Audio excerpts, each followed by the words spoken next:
Hello everyone, welcome back to my channel and welcome to my October 2024 reading vlog. So for this month I have already started 2 books. The first book being for my 100 Epic Reads of a Lifetime reading poster, and I am reading Portnoy's Complaint by Philip Roth, which so far is just a story of a man ranting to, I believe, his therapist about why he is the way he is, because I believe he gets into some perverted things into his adulthood.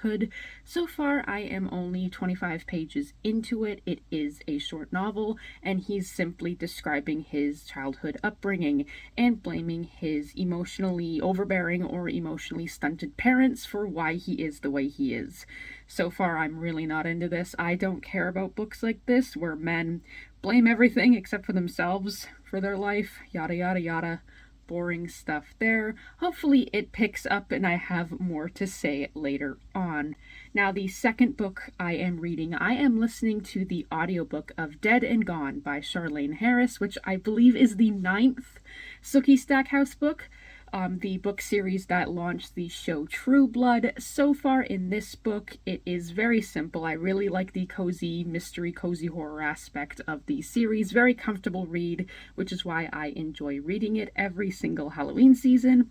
And it is about Sookie's brother's fiance or wife getting murdered and all the complications related to that, and her relationship with the vampire Eric, and her familial relationship with the fairies. It is pretty standard stuff for the series, and I am enjoying it so far. I'm about 59% of the way through the audiobook for that. Now, that is all the books I am currently reading. As for what I plan to read, obviously it's Halloween season, so I'm going to go towards more of the spooky stuff, but I also am going to read Batman, Contagion, as well as a few of the other comics which will lead up to No Man's Land. Now, that is a huge undertaking, so I don't know if I will read the entirety of No Man's Land in October, so we'll see about that, but that is my goals for Batman this month. Stay tuned for more updates very soon.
welcome to a random part of my living room for the update. So far this month, I have read Batman Contagion, as well as the 2 following volumes, Batman Legacy.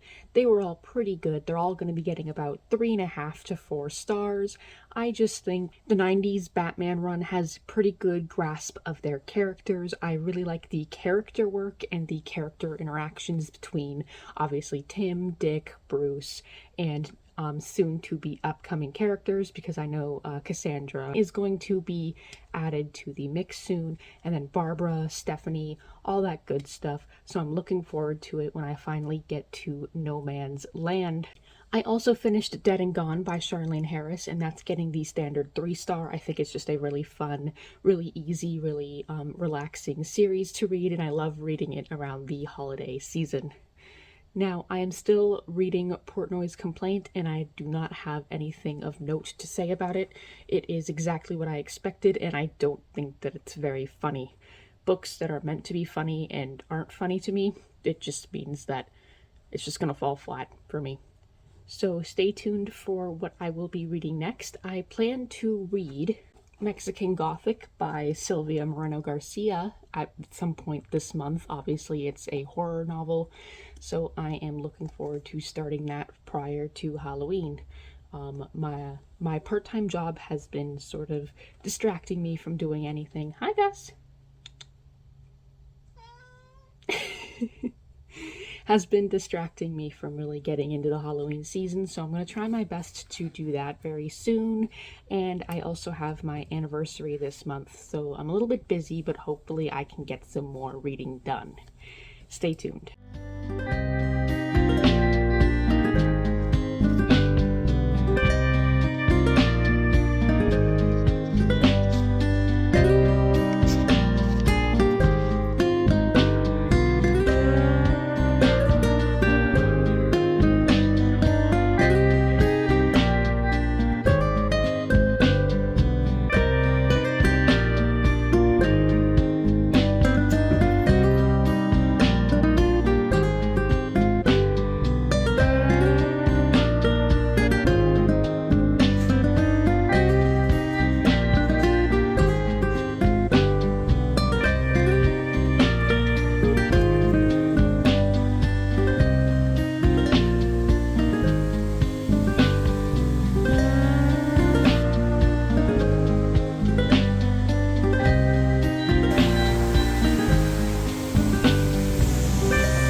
For what?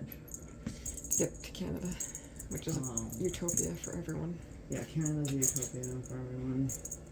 Hi there, we are here to do another quick update. I have started reading yet another book for my 100 Epic Reads of a Lifetime poster because I post the final vlog for the year in November to make room for my other videos that I post in December. So I am currently reading On the Road by Jack Kerouac, and I am about halfway through. Hi, Selena. So far I am halfway through that book, and it is just literally a guy taking various road trips in the 1940s. It is incredibly boring, and most of what people talk about with this book is how sexist it is. So far, it's pretty par for the course when it comes to sexism. They are not treating the women very well. They see them kind of as simple, as money hungry, etc., but there's been nothing brutal, so I don't know why the talk of misogyny is always so prominent with this book. Maybe more happens the more you read, we shall see, but so far it's all incredibly boring. And I know that this novel was what inspired, what was it, Bob Dylan or some other artists into making other art. So sure, being the main inspiration for other art can be in itself a reason for it to be remembered, but it is just incredibly boring. I really don't like road trip stories, so this has just not been fun. I haven't been liking a lot of the books that I've been reading off the poster this quarter. Secondly, I have finished Batman Road to No Man's Land Volumes 1 and 2. This is essentially just the setup for why the city of Gotham is eventually closed off from the rest of society and not considered by the United States at all, letting criminals run rampant. So it's done a good job introducing Batman being gone from Gotham when it becomes No Man's Land, and Oracle being there, Nightwing not being there yet but coming back, Azrael helping, and the police force, and just all of the characters. All the character work has been really well done, and it has done a very good build-up explaining why Gotham turns into No Man's Land. I think both volumes are only going to get 3 stars from me because I think the real action is going to begin in the actual run of No Man's Land. And finally, I have been reading Mexican Gothic by Silvia Moreno-Garcia. I am exactly halfway through, and this is a very tame, very simple, and very tell, don't show kind of novel. It's about a character who is going to visit an old English manor to help rescue her cousin, who sent sort of a very scary letter showing that she's kind of going insane at this manor because she recently married a guy. And so far, it's just been explaining exactly what's going on, and there's no mystery to it. She keeps having dreams which are essentially just telling her what's going on and what happened in the past. She already knows all about mold. She knows about how people get poisoned. So she's not in the dark about anything. She's just not figuring things out. And I already know this is because of mold and poison and them affecting her and her cousin through molds, poisons, and other forms of isolation and stuff. So this is trying to utilize the Gothic aesthetic without the theming, without the proper context. It just all seems too much like, oh, if I were alive back then, I would have known that mold was causing me to hallucinate and be poisoned. That's not a fun way to read a book. I'm not being immersed into it because she thinks she's the smartest person in the world and can figure everything out. Plus, the book's writing is very, very dull, and it is just telling me what the main character is like instead of showing me. So a lot of this is just very simple stuff. I know this is a very short book, but Gothic stories are all about the wide purple prose and the aesthetic of it and the themes and being haunted and not literally explaining why everyone was feeling such feelings and doing such outlandish things. Boring stuff. This is just not a good story. Plus, it's not scaring me. Nothing is scary in this. This is all just told to you flatly, and there's not really a mystery, and I'm not enjoying it. So, not a good read for the scary Halloween season, but I tried. I tried to find a book that was scary. So that's my update for now. I'll let you know if I read anything else and my final updates soon.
Selena. Selena. Woo! Welcome to my spooky wrap-up. It's raining today, so I have my flashlight as my light source. Woo! Alright, so this month I read 10 books? I think it was 10 books. So to start things off, I read 2 books for my 100 Epic Reads of a Lifetime poster, that being Portnoy's Complaint by Philip Roth, which I gave 2 stars, and On the Road by Jack Kerouac, which I also gave 2 stars. I thought they were both a bit too much of a stream of consciousness, boring rant about some boring adult men, and I didn't care about their thoughts or their ideas. I just thought that they weren't funny or creative or anything. I know a lot of people really like On the Road for some reason, and I don't really understand why. I just thought it was a bit boring, and I didn't really gain anything from reading either book. So I basically only read those 2 books to scratch them off the poster just to say that I did it. Next, I listened to the audiobook of Dead and Gone by Charlaine Harris, which is a book in the Sookie Stackhouse Southern Vampire Mysteries series, and that one gets a 3-star. It is a very standard book in the series. There wasn't anything too unique about it or exciting, but I enjoy those books nonetheless, and I'm looking forward to reading the next one next year. I then read a series of Batman comics. I read Batman Contagion. I read Batman Legacy Volumes 1 and 2. I read Batman Cataclysm. And I read Batman Road to No Man's Land Volumes 1 and 2 by Chuck Dixon, Doug Moench, Alan Grant, and a bunch of other authors, because it collects a bunch of comics from that time period, all leading up to the great No Man's Land series, which I will be reading next month. Now, all of these books got 3 stars. It's a very, very well done run. I like everything that is involved here. I like the setup of the characters and the setup of the event, from a giant plague to an earthquake and eventually to the government shutting Gotham down. No longer part of the United States. It is now a no man's land where only the villains and the vigilantes are going to be battling everything. So really excited into reading No Man's Land next month, but this is what I read in order to get there. And then finally, the Halloween season book that I decided to read this year was Mexican Gothic by Silvia Moreno-Garcia. This book's getting a 1-star from me. This failed to be a Gothic novel because there was no mystery. The metaphors and all of the connections to animals and fungus and stuff was all just very apparent. It told you how it was a metaphor. It told you how it was related. All of the dreams in this book were very literal, either the past or what was currently going on. The main character was not allowed to be kept in the dark for even a moment. Even if she didn't know precisely what was going on, she was not allowed to be stupid because she had to know everything about myth, everything about, fungus, mold, everything. She knew that, the wallpaper used to poison people. She's not allowed to be confused or not know what's going on, and I find that very frustrating because the point of a Gothic novel is that you are feeling all these feelings, seeing all these things. You're part of the supernatural because it's supposed to be tied to your inner emotions and your psyche, and there was none of that in this novel. A lot of it was just shock value, incest, and white supremacy shock value. So that was not scary to me. It was a very flat, very boring book, and it left nothing to the imagination. So that was my reading month. I did manage to read a few books for the holiday season in there. I was unfortunately disappointed by a lot of my reads, but I am reading a pretty good Batman run, and I'm looking forward to next month when I get into No Man's Land. So thank you so much for watching. Don't forget to like, comment, and subscribe, and I will see you all in my next video. Bye bye!